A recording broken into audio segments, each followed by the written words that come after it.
Now that is a buzzbait cast. Oh, dang, son. Holy cow, what a bite. What a dang bite. Another giant, another giant.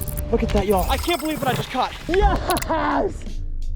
Well, what's going on, folks, and welcome back to TRF. Today's video is full of some awesome buzzbait tips that maybe nobody has told you before, and if they have, it's always good to be reminded. I have needed that reminder because I definitely didn't have confidence in a buzzbait, but I do now. And so you're gonna see those tips and some awesome catches in my Bonafide RVR as I kayak down a stretch of the river close to my house that is full of fish that love to eat a buzzbait. Another piece of great news, though, is that my merch brand called Infinite Outdoors just had a brand new winter essentials drop. We have the pullover sweatshirt in both green and gray back in stock, as well as the traditional gray and navy blue hooded sweatshirts, a bunch of hats with some new ones on the way, and we have the samurai sun shirts back in stock. So make sure you check out Infinite Outdoors. It is linked down in the video description. And if you want to get some at a discount, you can use code BUZZBAIT, B-U-Z-Z-B-A-I-T, for 10% off for the next 2 weeks only. Now, the buzzbait, you may have noticed, has been relatively absent from my tip videos for a long time. I'm talking masterclass videos, monthly lure suggestion, and list videos. I really don't talk about the buzzbait a whole lot. I have a white one here, and I have a few other colors,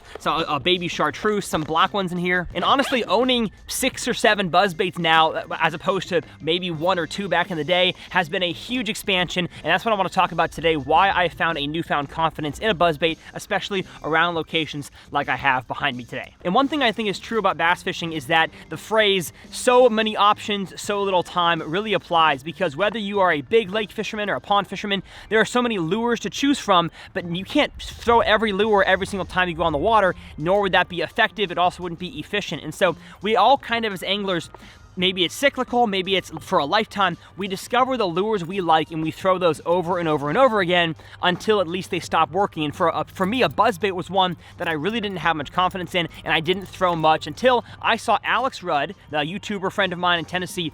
He was fishing in his kayak a ton, the same kayak I have, and just catching a lot of good buzzbait fish in rivers. And I said, you know what? I'm gonna look on the map near my house, see if I can find some good rivers that a buzzbait could work in, and I found some immediate success. So enough chit-chatting, let's get the kayak in the water and get to tip number 1 that nobody's telling you about the old buzzbaits. Oh, dang, son. Holy cow, what a bite. What a dang bite to start the video. I don't know how big you are. Oh, darn it. I was pulling too hard. Tip number 1, stop yanking on them so hard. That's a free tip for you. I wasn't expecting to start there. Yeah, I was trying to get that fish in too fast. And 40-pound braid, heavy power rod, plus that kind of fighting power. Yeah, not smart. But I am glad to see they'll bite the buzzbait today. Now, today's video is not meant to be a masterclass on the buzzbait. I'm just gonna give a few tips that really I've been applying lately in my buzzbait life. If you wanna see a full masterclass, let me know, and I may put one on the channel sometime next spring. But tip number 1 is really just to lower your pound test, whether it is monofilament or it is braided line, or I guess you could throw it on copolymer. I would not recommend a buzzbait on fluorocarbon because fluorocarbon sinks. And so if the whole goal of a buzzbait is to stay on the top of the water, you don't wanna throw it on a sinking line. But the number 1 reason why I say you wanna lower your pound test is truly for casting distance. With a buzzbait, especially, we're gonna talk about larger blade sizes, which you may or may not wanna stay away from. Just getting a good long cast in a river like this isn't necessarily the most important factor, because I can kind of roll cast 10, 15 yards away from the kayak and get some fish to bite. But especially if you're gonna be fishing a buzzbait over relatively open water, whether you're pond fishing or lake fishing, having a good casting distance is extra crucial. And so I would say for monofilament, you wanna go at a minimum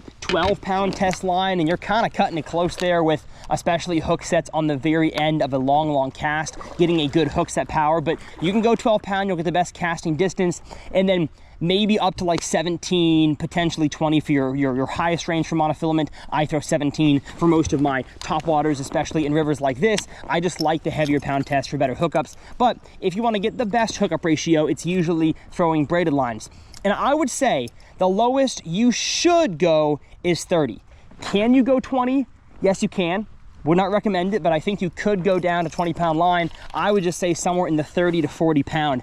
Do I throw buzzbaits on 50 and sometimes 65? I do, but you don't need it. I think 30 to 40 pound braid, as far as just getting that good line diameter for good long casts, is good enough, and it definitely gets you a great hook set in those fish.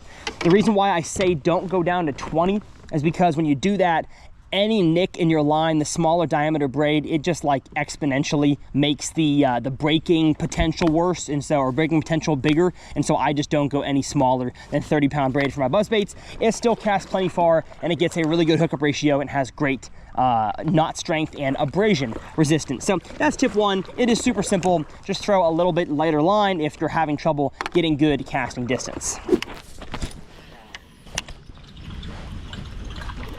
There's one in the brush pile. Get out of there. I got to yank on that one a little bit just to get him out. Get in here. You are in the actual log jam, my friend. Oh, first landed bass of the day. 1.5 pound largie. Buzzbait, corner of the mouth. Let's go. That was fun. Honestly thought it was too deep in this log jam, but I guess I did catch it on the shallower side of it. If I had a better flipping jig with me right now, I've got a little finesse jig that I'm prototyping with Outcast, but I'd be flipping all around this stuff. But you know what? Now that my kayak is being drugged into this log jam, I'm actually gonna poke around before we talk about tip 2, because that was fun. I gotta be careful though. I could easily lose a buzzbait in this stuff or get bit by a spider. That's not what you want. That's not what you want. Enough of this. Tip 2, which is, and I know I might get some pushback on this, to not use buzzbaits that have skirts, and especially don't use ones with oversized blades. Gosh, there's one. All right, I was gonna give the tip, but I got another bass. I do think the shady side is where it's at today. Get in here. Get in here, as it usually is with the buzzbait. Another nice one. I really think, judging by how these fish are fighting for their size, the first one had to have been 3+ pounds. Healthier fish though. Okay, and the reason why I say you don't want to throw buzzbaits that have skirts or ones with oversized blades really goes along with the main crux of tip number 1, and that is just purely for casting distance. And also just anecdotally, I really think I've caught more fish and bigger fish, and the bigger thing is the hookup ratio and the bite ratio is just better for me on a toad style buzzbait. So let me put this one down here, open up the bag of buzzers here, Evolution Fishing Bass Sack, and pull out one good buzzbait, one can be good buzzbait. Again, I just don't have much confidence in them, and so I wouldn't recommend throwing them. And then another buzzbait that I've heard can be cool, but I don't think is worth your time. Now, like I said, the main reason why I don't go with skirt material on my buzzbaits, or at least don't prefer them, is for casting distance. But also, when you have a skirt material, especially if it's kind of fluttering like this in the water as you're pulling it, I just don't think it gives the fish a large enough object to attach their attention to eat, as opposed to a straight buzz toad like we have right here. This is the Strike King. I believe it's called Toad Buzz? Yeah, whatever it is. A picture on the screen right here. And if you're scrolling Tackle Warehouse, I'm sure you'll see tons of other options of toad style buzzbaits that only come with a piece of lead, maybe molded into several different bait keepers, and you just slide the toad all the way on there. You rig it literally straight through the entire thing, poke it right out the booty hole area, and that's how you rig a toad buzzbait. I think this casts better because no matter what the wind is doing to your skirt, nothing can get caught up. And I think as the fish look up at it, they don't see like a collection of things, a collection of skirt material. They see one cohesive big thing they can key in on, and I just have way better hookup ratio on the buzz toads than I do on a skirted buzzbait. And so also the large blades, especially in any kind of wind, can A, not cast far, but B, can really hurt your casting direction, because much like a glide bait or a jerk bait that's not weighted correctly, on a long cast, they can catch a draft of wind and go 5 to 10 yards off from where you originally made the cast. And so same thing with like a double buzzbait. This here is the Strike King Double Take. I know it catches big fish. You can retrieve it really, really slowly, but it's got 2 big blades on there, and they're just really, really difficult to get a good long cast and a good accurate cast with. So maybe in a river situation where you're just making small roll casts, or your pond is not very deep and far and you can make short casts, you can go with a skirted buzzbait or a really large blade buzzbait. But I can remember early on in my fishing journey, I'm talking like middle school, high school, I bought the biggest gold blade buzzbait I could find, and I couldn't throw that sucker farther than 15 yards. And so again, when it comes to buzzbait fishing, you want to get the best casting distance possible and the best landing ratio. And I really think a standard, just naked towed buzzbait, maybe if you want to go faster with the buzzbait, go with a soft plastic swim bait on the back. But I do want to talk about the towed for 1 second. And the reason why I love the towed is twofold. One, it gives them a big thing to look up and eat, a big silhouette. But two, when I'm making a cast, and I'm sure you've seen it already and you're going to see it plenty more times in this video, with a buzzbait around the parallel cast, around stuff you see here on the chest mount, you see sticks, you see laydowns, you see grasses, lily pads, and other places I fish a buzzbait. The towed does not seem to roll over hardly at all. So let's say this here is a log, and I'm trying to get my buzzbait to go over the log. If I had a skirted buzzbait with no trailer, it is so much easier with the back of this bait being really light and having no rudder, you could say, to it, for it to hit the stump and roll over and catch. But with the buzz towed, especially the flatter one you can have possible, the buzzbait comes over the log, it hits it, and oftentimes that nose pops the hook up and it comes over that log. Now, it's not going to be perfect every single time, but I've just found the buzzbait with a toad on it to be a whole lot less rollable. And so when you're fishing around laydown sticks and inevitably making bad casts, honestly making bad casts sometimes onto shore is a good thing, because then the buzzbait lands on shore, you can kind of quickly pull it off and then immediately begin your retrieve. And that is sometimes when a fish just eats it because their nose is positioned looking straight up. And if your buzzbait doesn't start buzzing until 5 feet off the bank because you didn't land it close enough to the bank, you're going to miss out on fish and possibly scare them away, leading them to not bite again. So many reasons why I love the buzz toad, and especially the gurgle toad. Now, I only have white. I couldn't find all my black gurgle toads, so I have on my buzzbaits I'm throwing today, I have the super toad, and I just don't like it all that much because the legs seem to catch on my hook point, and they're just not near as skippable as the super toad is with the really light little tails that it has back here. So I will have my favorite buzzbaits and buzzbait trailers linked down in the video description. But for castability, hookup ratio, and fishability, stay away from skirted buzzbaits. Again, unless you have experience and you love them, then go for it. I just catch enough fish in practically every buzzbait scenario with just a towed buzzbait. So that's tip 2. Let's catch another fish. Gosh, like an 8-pounder right there would be exhilarating. I've never had one of those Bama Bass style explosions, you know, 2 feet from the boat with a giant fish, but one day we're gonna get it on camera and I'm gonna be giddy. See, that right there, you're not getting a plopper unstuck from a cast like that. That would have wrapped 7 ways from Sunday around that stick. Good morning. How are you? Great, how are you? Caught 2 or 3 so far. We had one on, but we lost it. It was a giant one? I bet it was. The one that got away. Yes. Let me tell you, little guy, there's a lot of those in your life. In fishing and off the water. You gonna fall off the front there? No. Good. Hope not. Well, good luck, guys.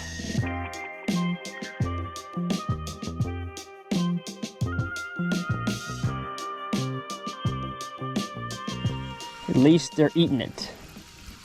Gosh, dang, son. Whoa, that was aggressive. That was aggressive. Holy cow. Was it a largemouth or spot? I think it's a big spot. Or is it a striper? What is it? What is this? What is this? Oh, largemouth, I think. I don't have a net. Oh, big largemouth. Big largemouth. Big largemouth. Get in here. Yes, sir. Oh my gosh. 4-pounder on the buzzbait, baby. That's what I'm talking about. But he didn't have it by much. Let me show y'all. Right there. Corner of the mouth. Let's see how well he was hooked. Oh my gosh. Chunk of a bass. Okay, maybe not 4, but I mean, putting on weight in the fall. Got a little bit of a belly on him. Heavy, heavy fish and beautiful. I'm gonna guess 3.25. Nope. I didn't turn it on. All right, 3.46.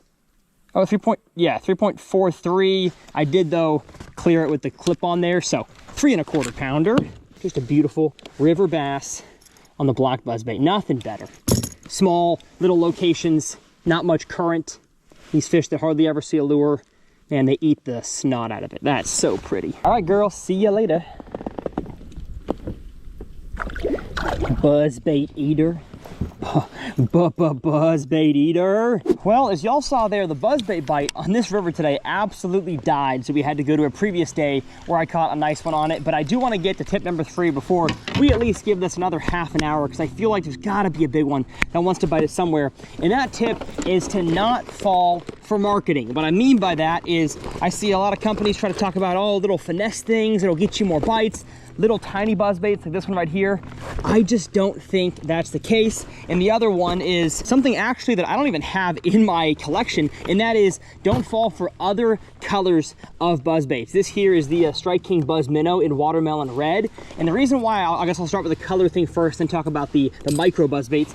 The reason why I say don't fall for other colors is because a bass is looking up at a buzz bait, and far more than any other type of topwater, it is moving fast. And so the bass, A, don't get a good look at it, and B, unless like the water visibility is crystal clear and there's no sunlight coming into the water at all, the fish are not going to get a good chance to actually look and see what color your bait is. It's either going to look like a dark shadow or it's going to look like a white shadow that still is relatively dark. So that's why I only throw colors that are dark or light, and if I do throw a white or green pumpkin like I'm forced to today, I put green pumpkin side down, because it really doesn't matter what color it is. So don't let anybody tell you that you have to throw a chartreuse blade with a bright skirt and a white soft plastic trailer. That's the only way to get bit. That's just not the case. I really think bass either hone in on something kind of translucent and white and shining, or something dark and shadowy. So that's why you look on Tackle Warehouse, the vast majority of buzz baits are going to be either a shade of white or some kind of a shade of black. And really, if you look up at the sun and you're looking up at this buzz bait right here going over their heads, they really can't tell exactly what color it is, especially what the color of the top of your soft plastic trailer is. So really don't fall for that marketing. It's either black or white, in my opinion, and the same thing goes for most topwaters, especially topwater frogs. And then the other marketing thing not to fall for, in my opinion, is the micro buzz baits. I bought this one because it looks juicy, it sounds good on top of the water, and yes, it does catch relatively small fish. But unlike swim baits, you know, small soft plastic swim baits, or maybe like a beetle spin, where they can catch small fish and big fish, I truly don't think a normal sized buzzbait is limiting the amount of fish you can catch. Now, a bigger swim bait, a big glide bait, yes, maybe it takes like a 1.5 to 2 pounder to really get their face around a glide bait. A big soft plastic bait, it might take a 3.5 or 4 pound fish to actually eat, let's say, a beast hooked weedless 6-inch swim bait. There is a limitation, there's a floor of the size fish that can eat that. I have caught some, what I call on my channel here, half scoop bass. That being a half-pound bass on a full-size buzzbait, again with the buzz toad on there. Something like this to catch fish of all sizes, and you're probably gonna catch bigger fish on a bigger profiled buzzbait. So we're gonna give it a few more minutes out here. So you're either gonna see a whip transition to one more fish out here and then some in the jet boat, or you're gonna go straight to the jet boat. But that's been my 3 tips. We'll see you when we catch some more fish.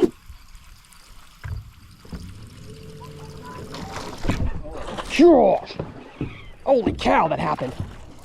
That happened. Oh, that was fun. That was fun. Get in here. Oh my goodness. Not as big as the one we started on the jig. That's why you throw a buzzbait, folks. Holy smokes, what a chunker. Okay, not a huge one, but it is time we get a fish on the board in some capacity on my Fishing Chaos tournament. Put them down on the board with the identifier in view. Close the mouth. Looks like a 16.5 inch. That is not a big one. Heck yeah. Love competing against y'all. But you know what I love more is how much fun that buzzbait bite was. Goodness. Oh. You'll notice with the buzzbait, I'm beginning my retrieve immediately. That was fun. Immediately. Once it hits the water. Goodness. And it's because the buzzbait sinks. So you gotta get the thing buzzing. Look at how chunky that bass is. I put him on the board too. Little chunk. You are not a tournament fish, my friend. You're a weight-based tournament fish. Oh, 15-incher, goodness. Wow, I'm really gonna show you guys up in this tournament. Gosh, 2.5 pounder, goodness. 15 inches. Man, I'm a hammer. I'm a tournament hammer.